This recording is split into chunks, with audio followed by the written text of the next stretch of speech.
me for my comic book review for the week of the 19th of October, 2011. This is actually the third time I've had to try this, because first two times, well, the first time I forgot to turn off the autofocus on my camera, and the second time I just stuttered and flubbed up so much I just said fuck it, and I just decided to start all over again. So this is the third time I'm trying this, because I got a lot of shit to talk about, and I got a lot of ranting to do. And let's go ahead and just get the ranting out of the way, and I got a lot of books, so here we go. Uncanny XMen 544, the final issue.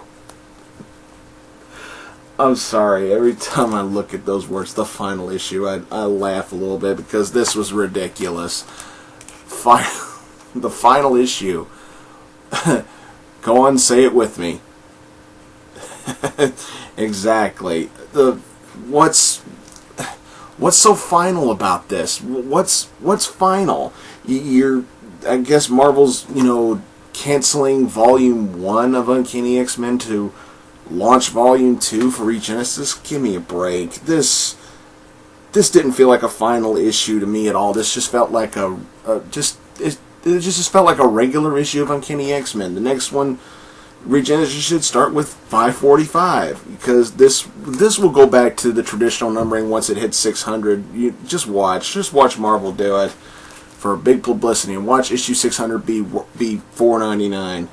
But this really didn't do anything for me. Everybody knows how I feel about Greg Land's artwork. Cyclops is still a dick. He is still a dick, and he's still Emma Frost's bitch. The thing is, this right here was, if you're a Cyclops fan, this was not a good book for you. I'm sorry. I'm not mean, and I do not wish any ill will toward any fan of Cyclops. If you're a fan of Cyclops, that's fine. I got nothing against you.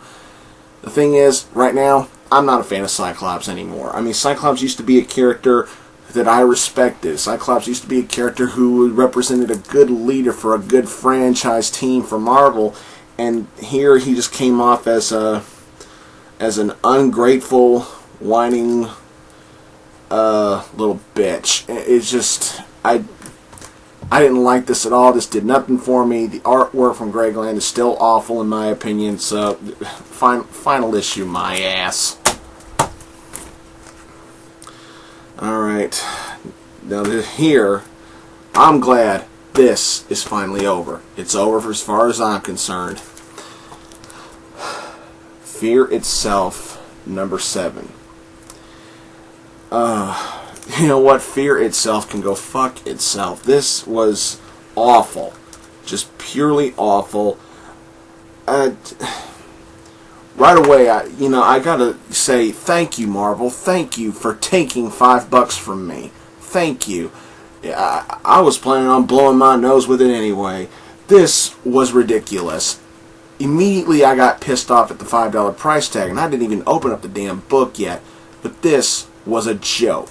I don't understand. I just don't understand what Marvel. I still don't understand what Marvel sees in Matt Fraction. I mean, okay, I know people like his work for Iron Man, and that's fine. But it's books like this from Matt Fraction that just can't let me trust him. He's terrible. Stuart Immonen tries with his artwork, and it's good for the most part, but the dialogue's flat, the storytelling is dull, the fight scenes are anticlimactic, the whole Avengers getting Asgardian powers is so underwhelming to me. To me, this just did not match up to par with what a $5 comic book should be. And you know what? Fuck it. I'm going to go ahead and spoil it. Thor dies. Thor dies in here. At first I thought he simply passed out from exhaustion.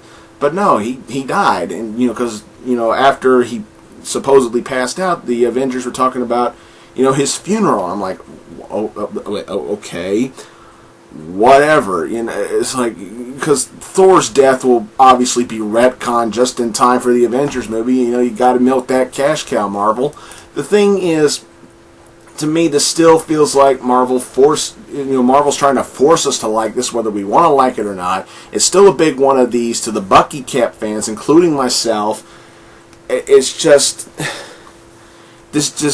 this whole series, this whole event was a miserable failure. I'd say skip this series. Do not buy it. Don't buy it in trade. It's not worth your money. This $5, this shit ain't even worth 5 pennies. Fuck you, Marvel, and double fuck you, Matt Fraction. Moving along. X Factor number 226. Yeah, 226. Here you go. Now, here's a Marvel book worth buying. Peter David does a great job writing, as he always does. Interesting choice of cover here.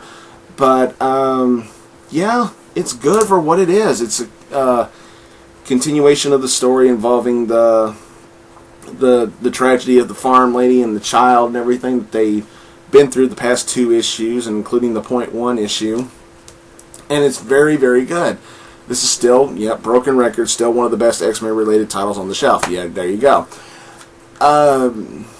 Good dialogue, good comedic moments, especially, with the wait, what moment in here. That really made me chuckle. I loved that. That was awesome. Good character development, good interaction, good artwork. We got a new artist. Kirk's the new artist here. Doing a very fantastic job with this. It seems that, the team runs into a foe that literally everybody has to confront, and it's really well done. It's kind of, but the cliffhanger at the end is what kind of hurts it. It's kind of one of those, huh, what moments at a cliffhanger. But Peter David is still good at doing cliffhangers. This book was really good, just not perfect. I would say stick with X Factor because I still think it's worth your money here, just not there. Alright. Next up. Hey, does anybody remember this? Batman Odyssey. Number 1 of 7. Yeah, what? This is obviously volume 2 of Batman Odyssey. Instead of just one long story, we got 2 separate volumes. Great. Okay,